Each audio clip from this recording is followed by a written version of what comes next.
Hey guys, Jill here from Ask About Tech. Today we're going to talk about Miss Dory. Dory is a Beagle Sheltie mix and she's about 9 years old. She developed a couple lumps on her body that were concerning to me. She started to develop a mass on her front left leg, right in this area right here. And it had been there about 6 months. I'd kind of watched it and just monitored it. When she went for her yearly exam, the vet looked at it and said, we could take it off if you want. We could biopsy it. We could fine needle aspirate it. But it was actually up to me. So I said, let's leave it. Hasn't really changed. It stayed the same shape, same size, everything. She also had a wart on her left shoulder, and that had been black and nasty looking for probably 2 years. I looked at that mass on her wrist and I thought, it's probably just a fatty mass. And so I decided not to do anything with it. I figured when she had a dental, we would take it off, save her some surgery time and me some money. Moving ahead, Dory loves to ride in the truck. And so she loves to jump up in the truck all by herself. I was watching her and I said, come on, load up. And she jumped up in the truck and she smacked her chest right on the step side. And she kind of yipped a little bit, but then went right back and jumped in the truck. Didn't think much of it, except for, that probably hurt a lot. After about 5 days, she started to develop a lump there. And I thought, we should keep an eye on that. After 10 days, the lump was still there and getting a little bit bigger, so I decided it's time to make a vet appointment. Sometimes when the body gets hit really hard, it can leave a bruise, but on the internal part of the body. That being said, Dory might have had a hematoma in there, and that's kind of what I thought. A bruise with some fluid around it, possibly creating a hard bump that we're feeling like as a mass. The doctor recommended that we remove it. I was in agreement with that. I said, let's get it out of there. If it's, it's growing and she seems a little bit uncomfortable from it. She ended up taking some measurements of the size and shape of the mass so that she could chart it appropriately and where it was located. The one on her chest was much bigger than the one on the back of her leg or even the wart on her side of her body. The hair was still covering both of the masses, so there was no hair loss. But sometimes with masses there can be hair loss. We decided before we left the vet that we would just do her lab work that day and just make sure everything was good and that she was healthy enough to have surgery.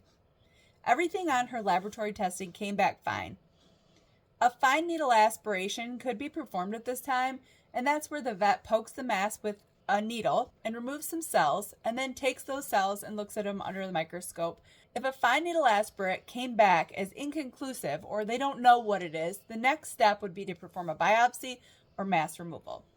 The night before surgery, I was told by the veterinarian to remove all of her food, pick it up so she doesn't get any, and make sure that she still has some water. I use a self-waterer at my house because I have 4 dogs and everyone drinks from that, so I decided to pick that up and just offer a bowl of water to Dory so that she didn't have a ton of water in her belly. The reason they ask to make sure that their pet comes on an empty stomach is to reduce the risk of vomiting during or after surgery. They also said if she was on any medications to please bring them with her to a surgery appointment.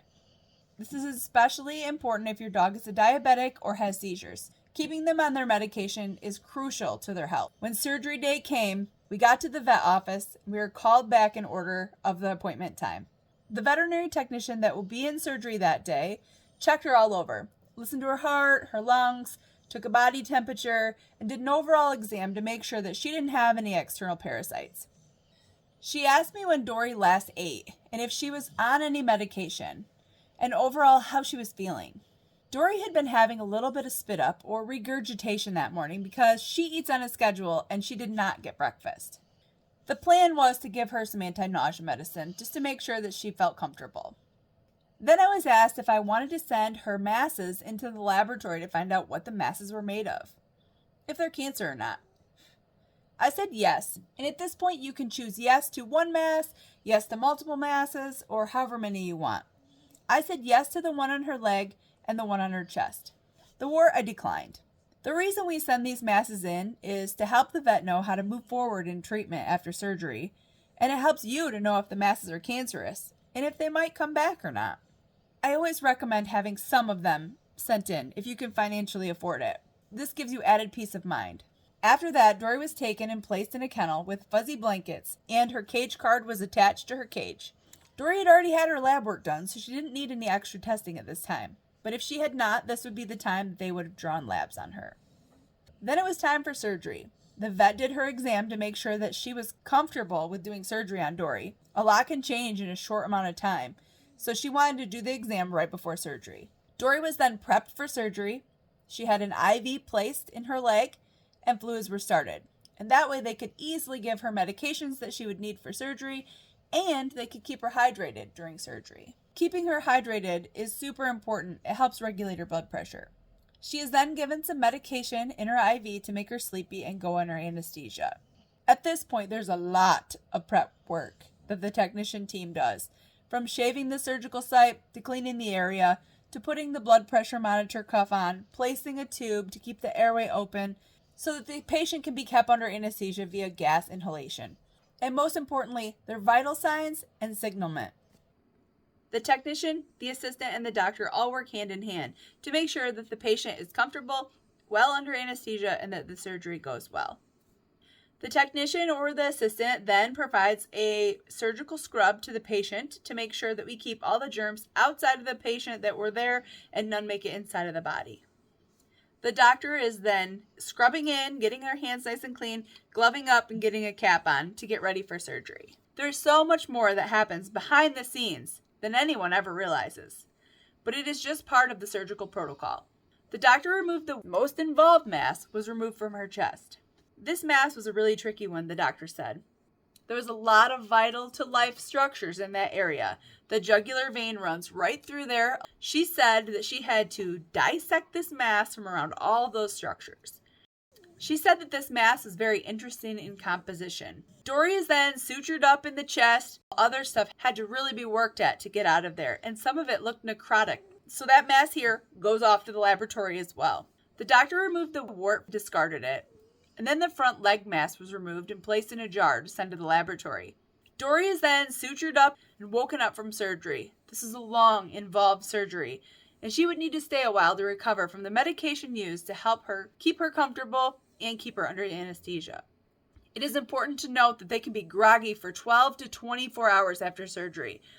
This can be very concerning to pet parents because they just are not themselves. They're drugged up, they're wobbly, they're nauseous maybe.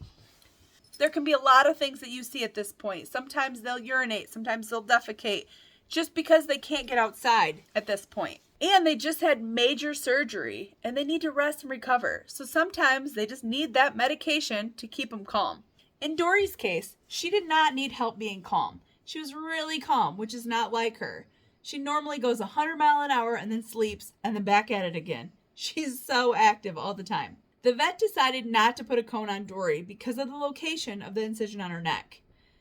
She figured that it would be rubbing on there and it would be irritating. But if the doctor sends your dog home with a cone, please use it. It is there to help your pet recover and not dig or bite or scratch at their incisions and get them back open again. When I got a call later that day that Dory was ready to be picked up from surgery, I did a few things before I went to get her. I picked up all the toys that she might be tempted to play with. I prepped the area that she was going to be resting in. I put blankets on the couch. I also put fresh blankets in her crate so that she would have a comfortable area to recover in. This is Dory when I picked her up from surgery. She was loopy. She could barely walk. She could stand, but not walk very well. So she was carried to the truck, and then I seat belted her in. I also brought a fuzzy blanket to wrap her in the truck. This can do two things. It can make her feel safe and warm, and keep any mess from surgery off of my vehicle seat. Sometimes dogs will hold their pee until they're home or in a vehicle that's familiar, and then they pee on your seat. So adding something there to protect your seat is a really good idea. She had a rough first night home because she likes to run around, and her meds kept her from doing that, and she was in a relaxing state, which was good because she needed her rest. At 11 p.m. at night, I was able to take her outside to go potty, and she was able to relieve herself. You gotta go potty, Dory? You just want to go in, don't you, honey? I did have to help her stabilize so she didn't fall over. After that, she slept all night and was awake at 6 a.m. the next morning. She was on rest duty. That day, we sat on the couch most of the day for recovery. I would pick her up very carefully and place her on the couch. I did not let her jump up or down off of the couch. I transported her every time she got on the couch or off the couch or up the stairs or down the stairs. I tried to keep the other dogs and cats away from her as much as possible, but they're very curious to see what was wrong with her and why she smelled like that. The next morning, I was instructed to remove the bandages from her leg and chest area. She had an ACE wrap around her to keep some light pressure on that area to keep it from getting swollen.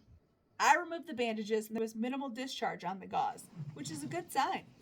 Sometimes there'll be a lot of debris and discharge on those pads after surgery. Please make sure to ask your veterinarian or technician what to look for after you remove those pads so that you know what would be normal. We finally were able to feed her breakfast and she was one happy girl over that. She did take her medication with food. Some pets will fight you on this and it can be very frustrating. If you're not able to get the medication into your pet, please call your veterinary office and discuss how to get the medication in. Dory was very interested in licking her leg. Not the one she had surgery on, but the one her IV had been in.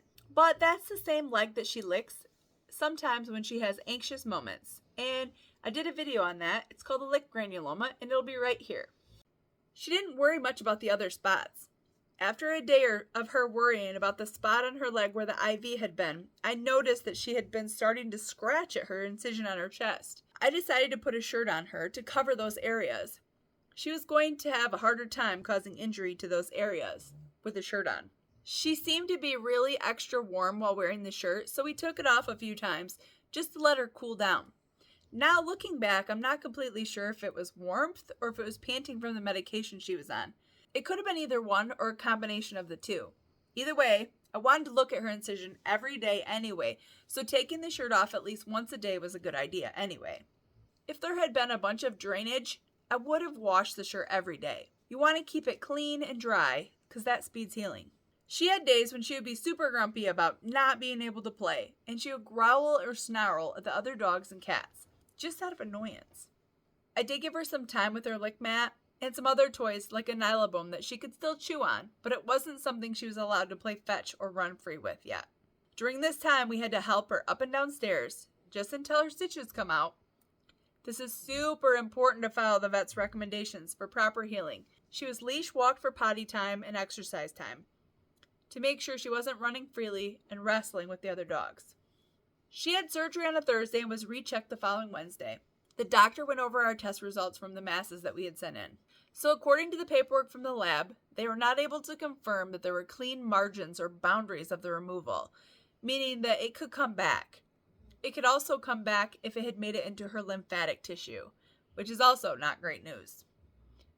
But it did buy us some time with her, and she is doing absolutely fantastic since surgery. She now has had her stitches removed and is back to living a crazy girl's wild life. She does have to take some medication now for the rest of her life, but we're doing everything we can to keep her healthy and comfortable.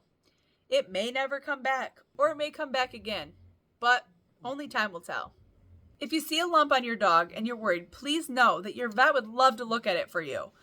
Don't just assume that they're fatty masses or lipomas. So when we talked to the doctor about what the masses could be, they weren't super great. The top layer was a fatty lump or a benign tumor, which means it can't continue to grow in the body. It only can grow where it's contained.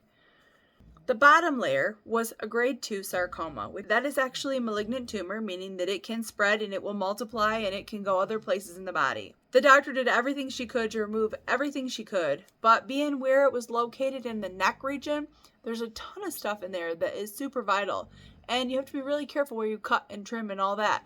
There still could be some cancer in there. We don't know.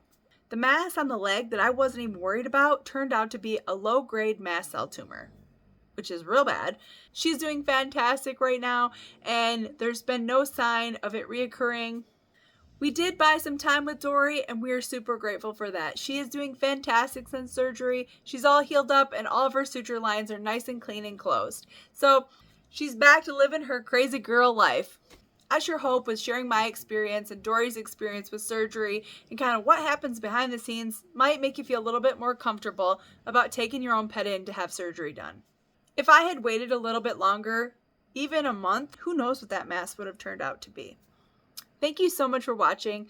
If you have any questions or comments, please leave them below. I love to hear from you. And remember, I'm here for you. You're here for your pet. Have a great day.